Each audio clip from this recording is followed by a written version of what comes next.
قرآن کریم فرقان حمید اللہ تعالیٰ نے یہ بات ارشاد فرمائی، قل ان کنتم تحبون اللہ فاتبعونی یحببکم اللہ۔ رسول پاک صلی اللہ علیہ وسلم کی ذات اقدس آپ فرما دیجئے، اگر تم اللہ تعالیٰ سے محبت کرنا چاہتے ہو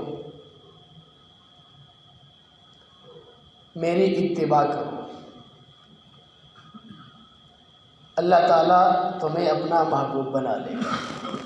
یحببکم اللہ، اللہ تمہیں اپنا محبوب بنا لے گا۔ رسول پاک صلی اللہ علیہ وسلم کی ذات اقدس کا اتباع یہ شرط ہے اللہ تعالیٰ کی محبت کے پانے کی۔ اگر رسول پاک صلی اللہ علیہ وسلم کا اتباع نہیں تو اللہ تعالیٰ کی محبت بھی نہیں ملے گی۔ شرط لگائی، ان کنتم تحبون اللہ، اگر تم اللہ سے محبت کرنا چاہتے ہو، فاتبعونی، تم میری اتباع کرو۔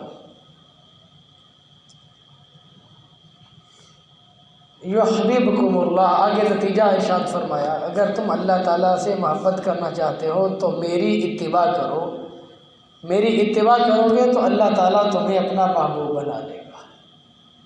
اتباع کسے کہتے ہیں؟ قدم با قدم چلنا، پیچھے پیچھے چلنا، اس کو اتباع کہتے ہیں۔ جیسے کہتے ہیں فلاں آدمی بڑا تابع دار ہے، یعنی گھر کے کاموں میں بڑی اتباع کرنے والا ہے، دار تو گھر کو کہتے ہیں۔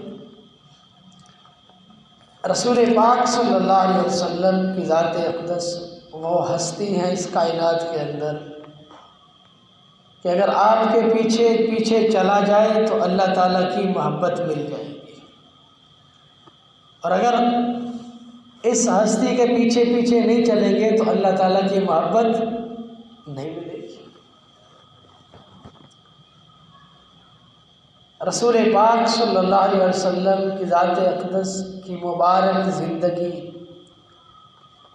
اللہ تعالیٰ صحابہ کرام رضوان اللہ علیہم اجمعین، اہل بیت، تابعین، محدثین، فقہاء، ان کو انتہائی جزائے خیر نصیب فرمائے جنہوں نے رسول پاک صلی اللہ علیہ وسلم کی مبارک زندگی کو محفوظ کیا اور امت تک پہنچایا۔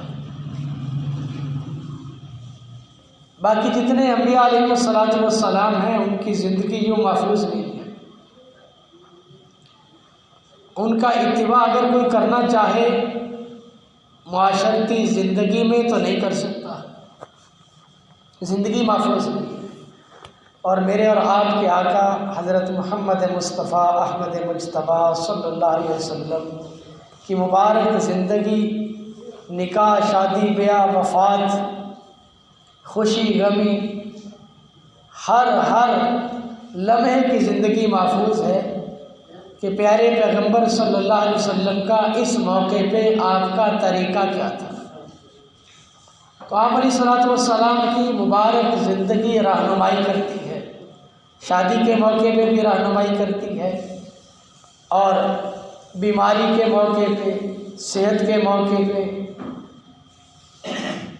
اچھے حالات میں، تنگی کے حالات میں، ہر حال میں رسول پاک صلی اللہ علیہ وسلم کی مبارک زندگی موجود ہے۔ اور یہ وہ زندگی ہے جس زندگی کے اوپر چلنے سے اللہ تعالیٰ کی محبت ملتی ہے۔ صحابہ کرام رضوان اللہ علیہم اجمعین، اہل بیت اطہار، یہ آپ علیہ السلام کی مبارک زندگی کو لیے ہوئے تھے۔ ان کا تو ایک لمحہ بھی اتباع کے بغیر نہیں گزرتا تھا۔ چھوٹا عمل ہے، بڑا عمل ہے، ہر عمل میں وہ رسول پاک صلی اللہ علیہ وسلم کا مبارک طریقہ دیکھا کرتے تھے۔ عمر ابن خطاب رضی اللہ عنہ نے کرتا سلوایا، کرتے کی آستین لمبی تھی، ہاتھوں سے آگے تھی، تو اب کرتے کی آستین کا لمبا ہونا اسے چھوٹا کروایا جا سکتا ہے۔ عمر رضی اللہ عنہ نے بیٹے سے کہا، بیٹا چھری لاؤ، عبداللہ ابن عمر رضی اللہ عنہ چھری لے آئے، فرمایا یہاں سے کاٹو، میری انگلیوں سے آگے جو ہے، چھری سے اسے کاٹا۔ وہ کاٹنے کی وجہ سے بے ڈھنگا سا ہو گیا آگے پیچھے۔ تو عبداللہ ابن عمر رضی اللہ عنہ کہنے لگے ابا جان آپ یہ کرتا مجھے دے دیں، میں درزی سے کینچی سے کٹوا کے اس کو سیدھا کرا لیتا ہوں۔ فرمایا نہیں بیٹا، میں نے رسول پاک صلی اللہ علیہ وسلم کی ذات اقدس کو دیکھا، آپ علیہ السلام کا کرتا ایسے ہی بازو لمبے تھے، آپ نے ایسے چھری سے ان کو کاٹا۔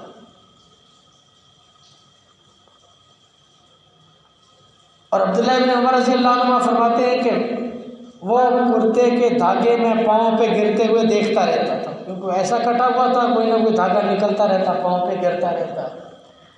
لیکن ان کے اندر تو ایک ہی جذبہ تھا کہ رسول پاک صلی اللہ علیہ وسلم کی ذات اقدس نے اس موقع پہ کیا کیا، اپنی کوئی مرضی نہیں تھی۔ سچے غلام اور سچے تابع فرمان اور سچے عشاق اور سچے محبت کرنے والے یہی لوگ تھے جنہوں نے ایک ایک چیز میں اتباع کر کے دکھایا۔ رسول پاک صلی اللہ علیہ وسلم کی ذات اقدس کے متعلق ایک صحابی فرماتے ہیں میں نے رسول پاک صلی اللہ علیہ وسلم کو بیت اللہ کا طواف کرتے ہوئے دیکھا، میں ساتھ تھا، آپ علیہ السلام نے طواف کیا۔ جب آپ علیہ السلام حجر اسود کے سامنے آئے تو آپ علیہ السلام نے ارشاد فرمایا لا تضرک ولا تنفعک، نہ تو نفع دے سکتا نہ نقصان دے سکتا، تو ایک پتھر ہے۔ پھر آپ علیہ السلام نے اسے بوسہ دیا۔ پھر ایک صحابی فرمایا میں نے ابو بکر رضی اللہ عنہ کو دیکھا، ان کے ساتھ حج کیا۔ ابو بکر رضی اللہ عنہ نے طواف کیا، طواف کر کے جب حجر اسود پہ آئے تو حجر اسود پہ آ کے کہا کہ اے حجر اسود تو ایک پتھر ہے، نہ تو نفع دے سکتا نہ نقصان دے سکتا ہے، میں تجھے بوسہ اس وجہ سے دے رہا ہوں کہ میرے حبیب صلی اللہ علیہ وسلم نے تجھے بوسہ دیا۔ پھر راوی کہتے ہیں کہ عثمان رضی اللہ عنہ کے ساتھ طواف کیا۔ عثمان رضی اللہ عنہ نے بھی جب بیت اللہ کا طواف کیا تو طواف کر رہے تھے، ایک دوسرے صحابی فرماتے ہیں کہ جب رکن شامی اور رکن عراقی پہ آئے تو انہوں نے عثمان رضی اللہ عنہ کا ہاتھ کھینچا، انہوں نے فرمایا یہ کیا کر رہا، ان کا بھی استعلام کرو۔ تو عثمان رضی اللہ عنہ نے ارشاد فرمایا کیا تو نے رسول پاک صلی اللہ علیہ وسلم کے ساتھ حج نہیں کیا؟ کہا کیا ہے۔ کہا علیہ السلام نے ان کا استعلام کیا؟ کہنے لگے نہیں کیا۔ تو کہا جن کا استعلام رسول پاک صلی اللہ علیہ وسلم نے نہیں کیا، عثمان کون ہوتا ہے ان کا استعلام کرنا؟ آپ علیہ السلام نے صرف حجر اسود کا استعلام کیا، اس لیے میں حجر اسود کا استعلام کیا۔ اور عمر رضی اللہ عنہ کے متعلق بھی ایسے ہی روایت ہے، عمر رضی اللہ عنہ نے طواف کیا اور طواف کر کے جب حجر اسود پہ آئے تو حجر اسود کو مخاطب کر کے کہا اے حجر اسود تو ایک پتھر ہے، نہ تو نفع کا مالک نہ نقصان کا مالک، تجھے عمر اس لیے بوسہ دیتا ہے کہ میرے حبیب صلی اللہ علیہ وسلم نے تجھے بوسہ دیا، اگر میرے حبیب صلی اللہ علیہ وسلم نے بوسہ نہ دیا ہوتا تو عمر تجھے کبھی بوسہ نہ دے۔ رسول پاک صلی اللہ علیہ وسلم کی ذات اقدس کا اتباع ان حضرات کی گھٹی میں پڑا ہوا تھا، ہر عمل میں دیکھتے کہ پیارے پیغمبر صلی اللہ علیہ وسلم کا اس موقع پہ کیا طریقہ ہے۔ اپنی مرضی تو ان کی جب کلمہ پڑھ لیا تو اپنی ساری مرضیاں ختم ہو گئی، اب میں اپنی مرضی سے زندگی نہیں گزار سکتا۔ جیسے حدیث میں آتا ہے الدنیا سجن المؤمن و جنت الکافر، مومن کے لیے قید خانہ ہے۔ قید خانے سے تشبیہ اس لیے دی کہ جیسے قیدی قید خانے کے اندر آزاد نہیں ہوتا، اپنی مرضی نہیں کرتا، ایسے مومن دنیا میں اپنی مرضی نہیں کرتا۔ جیسے قیدی پابند ہوتا ہے، مومن دنیا میں پابند بن کے چلتا ہے شریعت کا۔ آقا علیہ الصلوۃ والسلام کی مبارک زندگی کا پابند بن کے چلتا ہے، اپنی مرضی نہیں کرتا۔ رسول پاک صلی اللہ علیہ وسلم کی مبارک زندگی کو لیے عبداللہ ابن عمر رضی اللہ عنہ کو ایک صحابی نے دیکھا۔ عبداللہ ابن عمر رضی اللہ عنہ نماز پڑھ رہے ہیں، یہ گھنڈی کا ایک بٹن کھلا ہوا ہے۔ اس وقت گھنڈیاں ہوتی تھی، بٹنوں کی جگہ بٹن تو آج کل آ گئے۔ تو اس صحابی نے پوچھا، اے عبداللہ تو نماز پڑھ رہا ہے اور تیرا یہ بٹن کھلا ہوا ہے، گھنڈی کھلی ہوئی ہے۔ تو عبداللہ ابن عمر رضی اللہ عنہ فرمانے لگے، میں نے رسول پاک صلی اللہ علیہ وسلم کو نماز پڑھتے دیکھا اور آپ کی یہ گھنڈی کھلی ہوئی تھی، اس لیے عبداللہ بھی نماز پڑھتے ہوئے یہ گھنڈی کھولے گا اور نماز پڑھے گا۔ یعنی ایسا ایک محبت کا جذبہ تھا دلوں کے اندر کہ آقا علیہ السلام نے یہ عمل کیا ہے، میں اس عمل کو کروں گا۔ اور یہی عبداللہ ابن عمر رضی اللہ عنہ حج پہ جا رہے، راستے میں ایک جگہ رکے، اتر کر ایسے بیٹھ کے جیسے قضائے حاجت کی جاتی ہے۔ کسی نے کہا، عبداللہ تو نے حاجت تو کی کوئی نہیں، کیسے بیٹھے؟ فرمانے لگے، میں حج پہ رسول پاک صلی اللہ علیہ وسلم کے ساتھ تھا، آپ یہاں سے ٹھہرے اور یہاں آپ نے جا کے رفع حاجت کے لیے، قضائے حاجت کے لیے بیٹھے۔ میں نے کہا میں اس سنت کو زندہ کروں، اپنے پاک پیغمبر صلی اللہ علیہ وسلم کی اس جگہ پہ جا کے بیٹھ۔ یوں ایک جذبہ بھرا ہوا تھا اور امت کو ایک نظام دے کر آپ علیہ الصلوۃ والسلام نے امت کی خیر خواہی سکھلائی اور وہ بھی پوری امت کے خیر خواہ بن گئے۔ اب دیکھیں کتنے کم و بیش صحابہ کی تعداد 1,24,000 بتلائی جاتی ہے۔ کم و بیش کا لفظ احتیاطاً کہا جاتا ہے، جیسے انبیاء علیہ الصلوۃ والسلام کے بارے میں بھی کم و بیش کا لفظ بہت زبردست ہے، یعنی 1,24,000 سے کم بھی ہو سکتے ہیں، بیش زیادہ بھی ہو سکتے ہیں۔ اگر کم تھے تو پھر بھی پکڑ نہیں ہوگی، اگر زیادہ تھے تو پھر بھی پکڑ نہیں ہوگی، احتیاط ہے۔ اس لیے انبیاء علیہ الصلوۃ والسلام کے بارے میں بھی جب تعداد آتی ہے تو کم و بیش کہہ دیا جاتا ہے، کم ہے یا زیادہ ہے یہ تو اللہ ہی جانتے ہیں، لیکن جو ہم تک پہنچا ہے وہ اتنی ہی تعداد ہے۔ اب حجاز مقدس میں دیکھیں، مکہ اور مکرمہ میں 10,000 کے قریب صحابہ کی قبریں ہیں، باقی رسول پاک صلی اللہ علیہ وسلم کے مبارک دین کو لے کر چلے۔ اور آج ان علاقوں میں قبریں موجود ہیں جہاں آج کے اس تیز رفتار دور میں بھی انسان کا پہنچنا بڑا دشوار ہے۔ جہازوں میں لوگ جاتے ہیں اور وہ لوگ جن سواریوں کو استعمال کر کے پہنچے، اونٹ، گھوڑا، گدھا، خچر، یہ سواریاں تھیں۔ ابو ایوب انصاری رضی اللہ عنہ کی قبر ترکی کے اندر۔ یوں صحابہ اس مشن کو لے کے، اور یہ مشن کیا تھا؟ خیر خواہی تھی ساری۔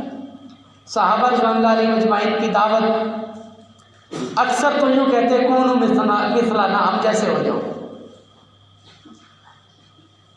جا کر دین پیش کرتے۔ اگر وہ دین کو اپنا لیتے تو ٹھیک ہے، ہم تمہارے بھائی ہیں، تم ہمارے بھائی ہو۔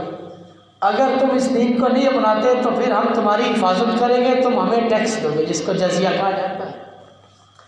اگر اس پہ بھی راضی نہیں ہوتے تو پھر ان کے ساتھ قتال کیا جاتا، جہاد۔ تو ان کی اس محنت سے پوری دنیا میں دین پھیلا، جہاں چلے جائیں مسلمان موجود ہیں۔ یہ خیر خواہی والا ایک نظام اور خیر خواہی کا ایسا زبردست نظام رسول پاک صلی اللہ علیہ وسلم دے کر گئے کہ آپ علیہ الصلوۃ والسلام کی اس محنت سے آج پوری دنیا میں مسلمان موجود ہیں، اور سارے مسلمانوں کے دلوں میں اللہ اور اس کے رسول صلی اللہ علیہ وسلم کی محبت موجود ہے۔ اللہ بھی سب کا ایک ہے اور رسول بھی سب کا ایک ہے، اور محبت کو اللہ نے تقسیم کر دیا۔ ہر دل کے اندر اللہ نے محبت کے دیے روشن کر دیے،